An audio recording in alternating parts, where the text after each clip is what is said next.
mois de janvier, je vous ai dit de ne pas manquer la prédication. Je voudrais que tu reçois encore, tu renouvelles en toi la révélation que Dieu t'aime.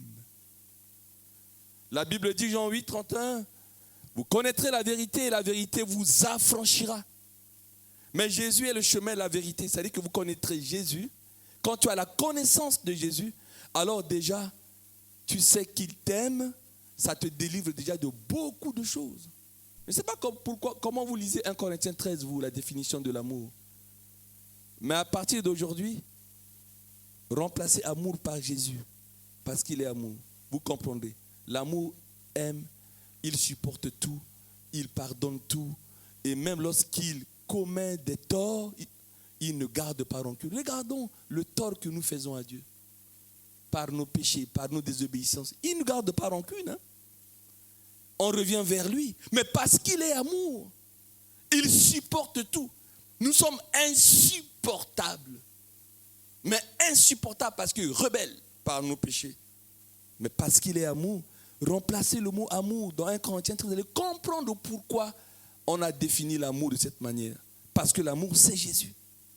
Et il faut que tu grandisses dans la connaissance. S'il y a même une seule connaissance que tu dois savoir, c'est que Jésus t'aime. Alors, ça te délivre de toutes les pensées négatives, des sentiments négatifs. Coucou.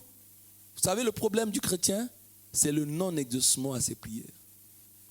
Dès que tu pries et que Dieu n'a pas encore exaucé, alors tu commences à avoir des faux raisonnements, des idées, mais ce Dieu-là, comment, et bien d'autres choses arrivent. Mais lorsque tu reçois la révélation que Jésus t'aime, alors tu rentres dans une relation d'amour avec lui. Alors tu peux lui faire des remarques. Est-ce que dans un couple, on ne se fait pas de remarques? Est-ce que dans un couple, on ne se fait pas de reproches? Est-ce que dans un couple, on ne se pose pas de questions? Mais c'est dans le cadre d'un amour que nous vivons. Et je souhaite que toi, Bellomière, épouse de Christ, tu vives avec ton époux Jésus-Christ dans cette relation d'amour. Je n'ai pas le temps de décortiquer, d'aller plus loin, mais je voudrais que, pendant ce message, nous allons faire l'exégèse juste d'un seul chapitre, Jean chapitre 11, d'une famille il est dit que c'était des amis de Jésus. Jean chapitre 11, on va lire plusieurs versets comme cela, et c'est parti pour voir. Voilà, on va juste lire les 4 premiers versets. Jean chapitre 11, verset 1. Il y avait un homme malade, Lazare de Béthanie, village de Marie et de Marthe, sa sœur. Verset 2. C'était cette Marie qui oignit de parfum le Seigneur et qui lui essuya les pieds avec ses cheveux. Et c'était son frère Lazare qui était malade. Avant de lire le 3, vous allez voir que ce Marie-là, vous allez dans Luc, il nous est dit qu'un jour, un pharisien nommé Simon, il a invité Jésus, et puis quand Jésus est venu, il est rentré chez lui, il s'asseyait sur la table, et puis une femme, pécheresse, elle est rentrée, elle s'est mise aux pieds de Jésus, et elle commençait à pleurer, et ses larmes ont mouillé les pieds de Jésus, et le pharisien Simon qui était là dit, mais si cet homme-là qu'on dit que j'ai invité, on dit qu'il est prophète, il devait savoir que cette femme, c'est une femme de mauvaise vie et tout ça. Il murmurait ça en lui. Et pendant que cette Marie-là voyait que ses larmes ont tellement mouillé le pied de Jésus, qu'est-ce qu'elle a fait? Elle a utilisé ses cheveux comme une serviette. Elle a essuyé les pieds de Jésus. Elle a sorti un parfum de grande valeur et elle a parfumé Jésus avec. Et Jésus a fait la remarque à son hôte en disant, mais nous à l'époque, quand tu marches, tu arrives chez quelqu'un, tu as les pieds poussiéreux, boueux, hein, et on doit te donner de l'eau pour laver. Hein, voilà, c'est la moindre des choses. Et il dit, mais ne fais pas de remarque à cette femme, parce que je suis venu chez toi, tu ne m'as même pas donné de l'eau pour laver mes yeux, tu ne m'as même pas oint d'huile ma tête, pour que je puisse sentir bon. Hein, pour ceux qui étaient là, à la réunion de vendredi, c'était fort. Hein. Soyez la bonne odeur de Christ. une onction puissante vendredi. Et on le retrouve encore, cette odeur-là. Et cette femme qui manifeste de l'amour pour Jésus, eh bien, Jésus a dit, tes péchés te sont pardonnés. Ce qui a choqué les Juifs, hein? Il est qui pour pardonner les péchés du monde? C'est à partir de cette femme que les Juifs ont commencé à s'étonner. Tes péchés te sont pardonnés. Mais qui il est pour pardonner les péchés du monde? Donc je dis que, voilà, on va au verset 3. Les sœurs envoyèrent dire à Jésus, Seigneur, voici celui que tu aimes. C'est pourquoi je vous dis, dites à votre voisin ce matin, tu sais, Jésus t'aime. Parce que tu tomberas malade. Comment les frères vont prier? Ils vont dire, Seigneur, voilà Josué est malade. Non. Voici celui que tu aimes, qui se nomme Josué, est malade. Quand tu dis, voici celui que tu aimes, ça dit tout. Ça dit tout. On va au Corinthiens 13, 1 Corinthiens 13, on voit la définition. Voici, celui que tu aimes est malade. Bien-aimé, prions comme cela. Chaque fois que tu vas intercéder pour quelqu'un, dis, Seigneur, celui que tu aimes. Car Dieu a tant aimé le monde. Le monde, hein? Pas que les chrétiens, il nous a aimés pendant que nous étions pécheurs. Seigneur, voici celui que tu aimais malade. Verset 4. Après avoir entendu cela, Jésus dit, cette maladie n'est point à la mort, mais elle est pour la gloire de Dieu, afin que... Merci beaucoup.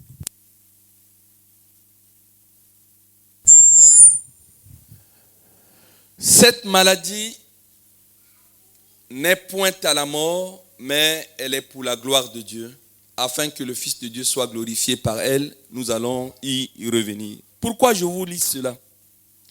Je vous ai dit qu'avec Dieu, l'enseignement normal, on n'est pas avec un Dieu qui a un bâton et une carotte. Non, faux enseignement. On ne doit pas avoir peur de Dieu comme quelqu'un qui est là comme un justicier. Tu fais du bien, il te donne une carotte, et puis tu fais du mal, il te chicote. Non. Faux enseignement. Dieu est pour nous un Père. À tous ceux qui l'ont reçu, il leur a donné le pouvoir de devenir enfants de Dieu. Nous sommes ses enfants. On est dans une relation d'amour. Église, on est épouse de Christ. C'est lui qui est l'époux. On est dans une relation d'amour. Et voilà que cette famille, Lazare, Marie, sa grande sœur Marthe, c'est une famille que Jésus fréquentait. Ils sont dans une relation d'amour. Et quelque chose va arriver. Un de ceux qu'ils aiment, leur frère tombe malade. Et je voudrais te dire ce matin, si j'avais un thème à donner à ce court partage, ce jour, je dirais, tes remarques font pleurer Jésus. De quoi il s'agit? C'est une famille. Jésus a pardonné à cette fille qui s'appelle Marie. Certainement, les relations ont permis de connaître sa grande sœur et son frère. Il est devenu ami à cette famille. Et ces gens-là, leur connaissance de Jésus, ils savaient que Jésus pouvait guérir quelqu'un. Ils l'ont vu guérir des malades. Et quand son frère, leur frère plutôt, est tombé malade, ils ont envoyé, et Jésus leur donne cette réponse au verset 4. Cette maladie n'est point à la mort, elle est pour la gloire de Dieu, afin que le nom de Dieu soit glorifié. Vous voyez? On peut dire tout de suite, première question, en tant qu'amis de Jésus, ont-ils médité sur la réponse de Jésus? Ça renvoie à méditons la parole de Dieu jour et nuit. Il faut méditer ce que Dieu nous dit dans chaque situation que nous traversons. Et puisque ces deux amies filles-là, Marthe et Marie, n'ont pas médité cela, quand vous allez lire tout le chapitre 11 presque, jusqu'au verset 35-36, vous allez voir qu'il va y avoir un problème. En fait, Jésus n'est pas venu et leur frère est mort. On connaît toute cette situation. Et le texte nous dit que lorsqu'on a enterré Jésus 4 jours après, quand Lazare, est enterré 4 jours après, quand Jésus est arrivé, merci, vous suivez, on va au verset 21, il va y avoir une première remarque de Marthe, au verset 21. Marthe dit à Jésus, quand il est arrivé 4 jours après l'enterrement, si tu eusses été ici, mon frère ne serait pas mort. Verset 22. Mais maintenant même, ça c'est une parole de connaissance qu'elle a reçue. Mais maintenant même, je sais que tout ce que tu demanderas à Dieu, Dieu te l'accordera. Et elle l'a dit avant que Jésus va leur dire la même chose. Je sais que tu m'exauces toujours, mais je prie pour ces gens qui étaient là. On va voir qui sont ces gens-là avant de ressusciter Lazare. Elle est l'amie de Jésus. Elle lui fait une remarque.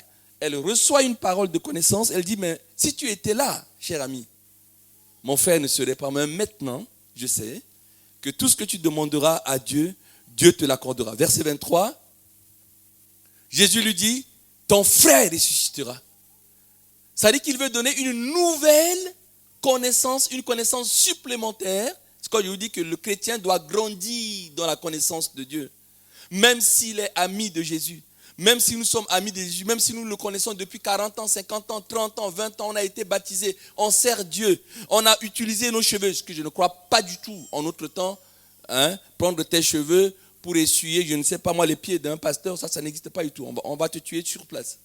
Déjà, les pasteurs sont déjà assez critiqués comme ça, que si on voit une sœur venir encore prendre ses cheveux, alors là, c'est autre chose. Voilà. Mais ça n'existe même pas parmi les chrétiens aujourd'hui, on n'en parle même pas. Mais peut-être que tu sers Dieu 24 heures sur 24, etc., etc., etc. Ce qui est important, c'est que tu fasses attention aux paroles de Jésus et que tu les médites. Parce que là, il dit, ton frère ressuscitera. Verset 24. Je sais. Vous voyez? Je sais.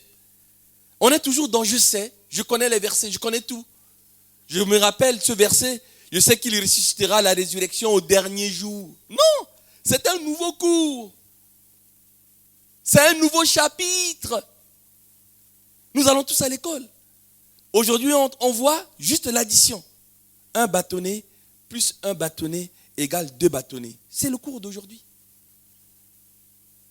Et dimanche prochain, le même prof de maths vient, il dit, maintenant, vous connaissez déjà un bâtonnet plus un bâtonnet égale 2 bâtonnets. Maintenant, on va faire la soustraction.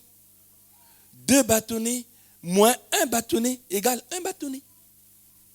Et puis un autre jour, on va passer à la multiplication. On va passer à la division. Et puis au fur et à mesure que tu avances dans ta scolarité, tu apprendras l'arithmétique, tu apprendras l'équation, tu apprendras à isoler X, les Y, équation à une inconnue, à 2 inconnues, etc., etc. Tu vas apprendre la probabilité, etc., etc., etc. Je parle sous contrôle de mon fils BM, le mathématicien dans la salle. C'est ça. Mais en Dieu, c'est pareil. On ne peut pas en 2021 se dire, je sais tout de Dieu. Non, il faut que tu grandisses. Et là, elle fait déjà 0 sur 20 parce que ce n'est pas ce cours-là. Verset 25.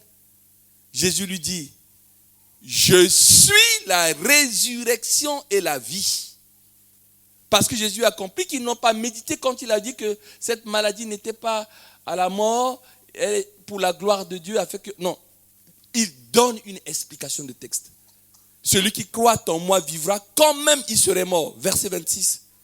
Et quiconque vit et croit en moi ne mourra jamais. Crois-tu cela? Verset 27. Elle lui dit, oui Seigneur, je crois que tu es le Fils. Encore, elle a laissé la résurrection pour parler du salut. Je crois que tu es le Christ, le Fils de Dieu qui devait venir dans le monde. Ça papote, ça papote, ça papote, ça papote, ça papote, ça papote. Jésus a compris qu'il y a un problème. Frères et sœurs, nous devons grandir dans la connaissance de Dieu. Dans la connaissance de Dieu. La Bible nous dit que Jésus allait chez Marthe et Marie. On se souvient quand Marthe faisait du café pour amener à Jésus et sa sœur Marie était au pied de Jésus. Et elle lui a fait des remarques. Jésus a dit non, non, non, c'est important. Parce que ta sœur a choisi la bonne part qui ne sera point ôtée. Cette tendance à ne pas faire attention à la parole. Cette tendance même à l'activisme d'une certaine manière. Dans le faire le café. Mais toi là, tu n'es que spirituel. Alors qu'il faudrait que tu sois un peu active. Non, Jésus a dit, il y a des temps pour cela. Je veux bien ton café, mais apprends cela. Et là, malgré qu'il lui donne un cours direct de travaux dirigés, ça n'a pas marché. Le texte nous dit encore, verset 32, elle va appeler Marie, sa sœur, et Marie fut arrivée là où était Jésus, et qu'elle le vit, elle tomba à ses pieds, adoration. Elle avait l'habitude, quand elle était pécheresse, elle était tombée aux pieds de Jésus. Et là encore, elle est dans l'adoration. Elle tomba à ses pieds et lui dit, mon frère, ma soeur, tu peux adorer, tu es un adorateur, mais ça ne t'empêche pas de faire une remarque à Dieu. Elle tomba à ses pieds. Tu adores Dieu, mais tu peux lui faire aussi une remarque. Dis, Seigneur, si tu eusses été ici, mon frère ne serait pas mort. Verset 33. Jésus, la voyant pleurer, et les Juifs qui étaient venus avec elle pleuraient aussi. Qu'est-ce que Jésus fait? Elle frémit en son esprit et fut tout émue. Verset 34. Et il dit, où l'avez-vous mis? Et c'est la question que Jésus te pose ce matin. Où l'as-tu mis ton Lazare? Où l'as-tu mis cette situation pour laquelle tu as prié et tu n'as pas vu Jésus venir? Où l'as-tu mis cette situation où tu as attendu l'exaucement n'est pas encore venu et tu l'as enterré quelque part dans ton esprit, dans ton cœur. Et tu dis, comme disent les jeunes, c'est mort. Ce message est pour toi ce matin. Je suis la résurrection. La question, où tu l'as mis? Tu as mis où ton projet là? Ton sujet de prière là? Où tu dis c'est mort. Et même en 2021, tu es énervé quand les gens te souhaitent bonne année. Il y a beaucoup de gens qui sont énervés. Qui disent même aux collègues, gare à vous si vous me souhaitez bonne année. J'aime pas ça. Il y a même des gens qui prennent une semaine de congé pour ne pas venir la première semaine du mois de janvier pour que les gens ne les agressent pas en leur souhaitant bonne année. Parce qu'on me le dit chaque année, ça n'a pas marché.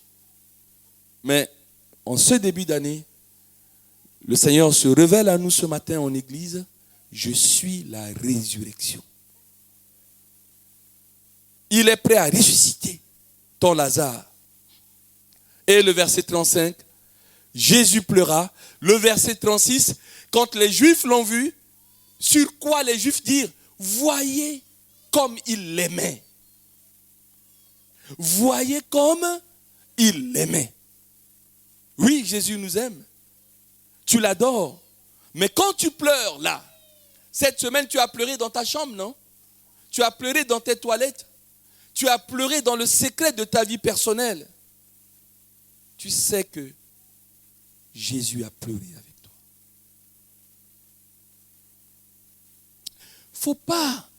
Le pasteur Daniel disait tout à l'heure, dans ce qu'il a reçu du Saint-Esprit, vous savez, moi je me nourris du début du culte à la fin. Il a reçu la révélation que tu te sens seul. Même ceux qui sont mariés. Pas parce qu'on est marié. Si tu ne fais pas attention, tu peux être en colocation tout en étant marié. Il y a des gens qui se sentent seuls alors qu'ils ont elles ont un mari, ils ont une épouse. Attention. Ça, c'est l'enseignement. Mais sache que les conséquences positives de l'amour de Dieu, quand on dit que Jésus t'aime, mais ça a une conséquence sur toute ta vie. Quand tu l'adores et tu pleures, il te voit pleurer, lui aussi il pleure. Et les gens savent que Jésus t'aime. Les Juifs le voyant pleurer, comment il l'aimait. Verset 37. Suivons ça. Et quelques-uns d'entre eux dirent, lui qui a ouvert les yeux de l'aveugle, ne pouvait-il pas faire aussi que cet homme ne mourût point? Ah, faisons attention. Vous savez, les gens qui nous entourent, parce qu'il est dit dans le texte, on ne voit pas tous les versets ce matin, il est dit que beaucoup de gens les consolaient, Marthe et Marie. Et quand Marie se déplaçait pour venir, il y avait plein de Juifs qui l'ont accompagné. Et ils commentent. Ah, il pleure aussi. Ah, mais il aime, hein, leur ami là. Il pleure. Et puis d'autres qui disent, mais lui qui a ouvert les yeux des aveugles, il ne pouvait pas aussi faire que cet homme ne puisse pas mourir? Mais on est en plein dedans. Ce fameux Dieu d'amour là. C'est bien de dire qu'on est Dieu est le Dieu d'amour, hein. Dieu est bon. Nous voulons le crier. Dieu est bon. Le célébrer. Dieu est bon. Ne plus jamais en douter. Dieu est bon. Mais quand tu sors ici, tu trouves un collègue, un ami, un voisin, il te dit, mais ce Dieu bon là, pourquoi il y a autant de chômage, il y a de Covid, il y a ceci. La bonté de Dieu est remise en question. La bonté de Dieu est remise en question. Cet homme, il a ouvert les yeux de l'aveugle. Pourquoi ne pouvait-il pas faire aussi que cet homme ne mourût point? J'ai mis dans mon post-it, faisons attention que nos remarques ne donnent pas l'occasion à Satan et ses démons de remettre en cause la bonté de Dieu. Ceux qui viennent nous consoler ont leur propre raisonnement. Quand je pleure, je dois m'adresser à mon Dieu. Pourquoi tu n'as pas exaucé cette prière? Pourquoi? Parce qu'à la vérité, c'est un faux raisonnement de dire cela de Jésus. Il a essayé de faire quelque chose. C'est pourquoi on le dit, Jacques 1, 22. Mettons en pratique la parole de Dieu. Et ne nous contentons pas simplement de l'écouter en nous trompant par un faux raisonnement. Et nos remarques souvent relèvent des faux raisonnements. Parce qu'en réalité, qu'est-ce que Marthe et Marie devaient mettre en pratique? Quelle est la parole qu'ils devaient mettre en pratique? On retourne au verset 4 de Jean 11, verset 4. Il nous est dit, après avoir entendu cela, Jésus a dit, cette maladie n'est point à la mort, mais elle est pour la gloire de Dieu, afin que le Fils de Dieu soit glorifié. Et verset 40 aussi, voilà la parole qu'il fallait mettre en pratique. Voilà, Jésus lui dit, ne t'ai-je pas dit, si tu crois, tu verras la gloire de Dieu. Mais à quel moment il lui a dit? Mais c'était au moment de la réponse que les messagers leur ont apportée. Mais à ce moment-là, ses amis n'ont pas mis cette parole en pratique. Elles n'ont pas cru à cette parole-là. Sinon, ils devaient dire à Jésus, mais tu as dit que cette maladie n'est pas à la mort, mais comment ça se fait que notre frère est mort? Ils auraient compris que Jésus voulait profiter de cette situation pour enseigner qu'il était la résurrection. Peuple de Dieu, ne pas se préoccuper de faire que des remarques, des pourquoi à Dieu. Mais écoutez le réma de Dieu. À chaque situation, une parole. Une parole de quoi? Mais une parole de délivrance. Dieu est le Dieu de délivrance. Comprenez cela, hein?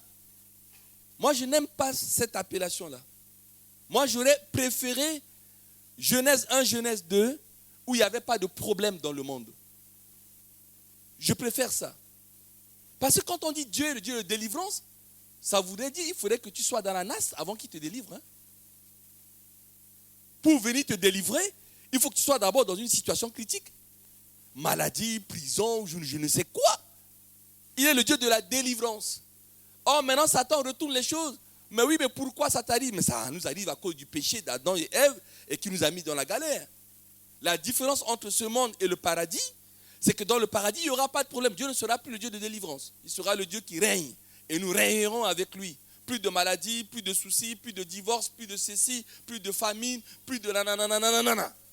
Mais dans le monde aujourd'hui, une situation t'arrive, tu dois te dire, il est le Dieu de délivrance. C'est normal que ça m'arrive. Quelle que soit même mon intégrité, si tu en avais une. Ça m'arrive. Donc, je me retourne vers ce Dieu qui est le Dieu de délivrance. Et quel est le réma de Dieu à ce moment-là? Quel est le réma de Dieu? Lisons 2 Chroniques 20. Il y avait la guerre. Le peuple crie à Dieu. Dieu va maintenant donner une parole. N'ayez pas peur. Présentez-vous seulement. Demandez au groupe de louanges d'être devant l'armée. Et vous allez voir, vos ennemis vont disparaître. Une parole de Dieu. Lorsque le peuple était allé pour Jéricho, les murailles, une parole. Faites le tour cette fois. Au 7e fois, vous allez vous allez faire le tour 7 fois. Et les murailles vont s'écrouler. Il y a toujours une parole. Lorsque Naaman est venu voir Élisée pour sa lèpre, pour qu'il devienne pur, il y a une parole. Va plonger 7 fois dans le Jourdain. Et qu'est-ce qu'il a fait? Il s'est mis à raisonner. Moi, général, mais il y avait de l'eau du fleuve, là où je viens. Hein, voilà. Ce n'est pas les fleuves qui manquent dans mon pays. Et votre pasteur, là, il me dit d'aller moi, général, comme ça, hein, comme un clown. Hein, aller me plonger 7 fois comme un clown hein, dans votre Jourdain, là. Et sans ses serviteurs, qui lui a dit, non, mon général, écoutez, ce qu'il vous demande n'est pas difficile. Hein. Il a commencé à raisonner. En plus, le pasteur, il est impoli. Il ne vient même pas me dire bonjour. Il ne vient même pas me voir. Il dit simplement que j'aille plonger 7 fois dans le Jourdain. Il y a toujours une parole. Fais attention. Quelle que soit la situation que tu traverses, Dieu va te donner une parole. Il va te dire, attends. Il va te dire, va te laver 7 fois. Il va te dire, faire le tour. Vous savez, on peut tourner en rond, première journée. Deuxième journée, on tourne en rond. Mais on suit la parole. C'est à la fin des tours qu'on doit faire 7 fois le tour et on va crier avant que les murailles qui nous entourent tombent. C'est pourquoi en Dieu, tu peux tourner en rond et être dans la bonne direction. Les gens pensent que tu es en train de tourner en rond, mais ce n'est que le premier jour. Ils pensent que tu es en train de tourner en rond, ce n'est que le deuxième jour. Ils pensent que tu es en train de tourner en rond, ce n'est que le troisième jour. Jusqu'au 7e jour où les choses vont finir. Il faut suivre la direction de Dieu. Suivre. En réalité, la nouvelle connaissance que Dieu voulait donner à ses amis, c'est qu'il était la résurrection. Et que Marthe et Marie, à travers la maladie de leur frère Lazare, devaient le savoir que leur Dieu est celui qui guérit. Mais là, c'est un nouveau chapitre. Il se révèle à elle comme celui qui ressuscite également. C'est fini. La dernière page de mon post-it dit simplement, où l'avez-vous mis? Où tu l'as mis? C'est tout. Cet esprit me dit, dans cette conclusion, pose-leur la question. Où l'avez-vous mis? Lazare, c'est par définition toute situation non exaucée encore, que tu as enterrée quelque part dans tes pensées. Souviens-toi, pendant qu'on va prier maintenant, souviens-toi, où l'as-tu mis?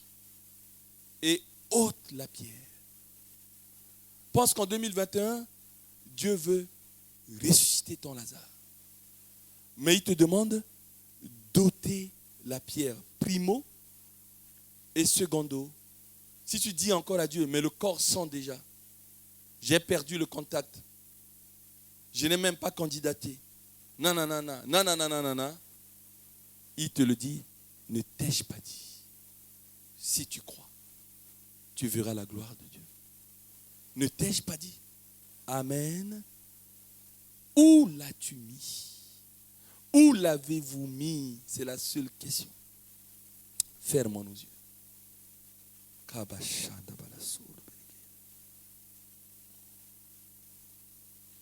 Oui, comme dans un couple, tu peux faire une remarque à l'autre, mais ce n'est pas méchant. C'est parce que tu ne comprends pas. Regardons cette relation d'amour entre Marthe, Marie et Jésus. Si tu étais là, ce n'est pas méchant. Demandons à Dieu pourquoi. Les choses qui nous arrivent, même les Job, les David, même Jérémie, il a dit, voici ce que je veux repasser sur mon cœur. Job a dit, mais Seigneur, quand bien même tu me tuerais, je ne cesserai de croire en toi. Ça ne l'a pas empêché de poser des questions à Dieu. Pourquoi tu me prends pour ton ennemi? Pourquoi tu permets que je déprime? Pourquoi tu permets cette situation, Seigneur? Et dans cette relation d'amour, le Seigneur veut certainement t'apprendre quelque chose. Ta connaissance est limitée, sois humble. Tu savais qu'il guérissait. Mais là, il ne te parle pas de la résurrection pendant l'enlèvement, quand il reviendra. Les morts en Christ ressusciteront le premier. Non, il veut te dire que maintenant, ce que tu as reçu dans la parole de connaissance, je sais que maintenant, tout ce que tu demanderas, Dieu le fera. Il est là. J'étends ma main vers ton église ce matin. Depuis Ange jusqu'à Françoise et le pasteur Nathanaël au fond là-bas. Ta main n'est pas courte. Ta main est bien longue. Depuis le ciel, pose ta main sur chaque front. Oui. La soixantaine de participants qui sont là ce matin, en esprit, il y a plus de 60 mains de Dieu qui se posent sur chaque front. Sentez-la. Sentez la main de Dieu sur vous. Ne limite pas Dieu. Grandis dans sa connaissance. Il guérit, mais il ressuscite aussi. Je recevais fortement sur mon cœur que Dieu va ressusciter ce qui est mort, ce qui est enterré dans ta vie. Tu dis que là, je ne pourrais même plus y penser. Ça ne me viendra même plus en rêve. Et Dieu te dit, faute de connaissance, mon peuple périt. Je vais me révéler à toi. Je suis la résurrection et la vie. Mort, je ne connais pas. Je l'ai vaincu. Il est la vie. Le reste, le Saint-Esprit vous l'enseignera. Vivons 2021 dans cette relation, dimension d'amour. Reçois que Jésus t'aime. Oui, il t'aime. Il t'aime tellement qu'il ne peut pas te laisser comme cela. Lis 1 Corinthiens 13. Il est constructif avec toi parce qu'il t'aime. Il ne s'aigrit pas contre toi parce qu'il t'aime. Il supporte tous tes mauvais caractères parce qu'il t'aime. Il est fidèle malgré ton infidélité parce qu'il t'aime. Il te bénit parce qu'il t'aime. Et non pas parce que tu es juste. Et que tu sortes de ce culte ce matin où nous avons senti l'onction de Dieu depuis la louange jusqu'à maintenant en renouvelant encore. Oui, mon voisin m'a dit, le messager a dit que Jésus m'aime. Ça change tout. Quand tu reçois que il a dit qu'il m'aime, elle a dit qu'elle m'aime. Je peux commencer une relation sérieuse avec lui, avec elle. Oui, il est gentil. Oui, elle est gentille, mais elle ne m'a jamais dit qu'elle m'aime. Oui, il est gentil, mais il ne m'a jamais dit qu'il m'aime. Ou je n'ai pas eu le discernement, la révélation. Recevez la révélation de l'amour de Dieu. Recevez la révélation de l'amour de Dieu. Seigneur, disent les messagers, celui que tu aimes, pas Lazare, celui que tu aimes est malade. Celui que tu aimes veut se marier. Celui que tu aimes cherche un travail. Celui que tu aimes attend une guérison de ta part, Seigneur. Celui que tu aimes n'a pas la paix de cœur. Celui que tu aimes a le dégoût de la vie. Alors que tu l'as aimé, tu l'as forgé. C'est toi qui l'as mis dans le sein de sa mère. C'est toi qui l'as aimé le premier. Il n'y a pas de plus grand plaidoyer. Il n'y a pas de plus grand argument dans l'intercession que quand vous priez pour quelqu'un, rappelons cela à Dieu. Celle que tu aimes, ma soeur, celui que tu aimes, mon frère, il est dans cette situation. Débloque la situation par amour de lui et par amour de moi qui te prie. Tournons autour de l'amour. N'abandonnons jamais l'amour. Sinon on va oublier la grâce. On pense que c'est parce qu'on sert Dieu. On pense que c'est parce qu'on a mouillé les pieds de Jésus avec nos larmes. On pense que c'est parce qu'on a essuyé les pieds de Jésus avec nos cheveux. On mérite quelque chose. Non. Il le fait pour moi parce qu'il m'aime. Tu peux douter de l'amour des hommes. Je te l'accorde. Mais jamais de l'amour de Dieu. Père, tu m'aimes. Tu ne vas pas me laisser dans cette situation. Fais des remarques, oui, à Dieu, mais dans la relation d'amour. Et il te répondra. Je sais que Jésus m'aime. Je sais que Jésus m'aime. Je sais que Jésus m'aime. il m'aime pour toujours. Je sais que Jésus m'aime. Je sais que Jésus m'aime. Je sais que Jésus m'aime. Il m'aime pour toujours. Acclamons la parole de Dieu. Alléluia.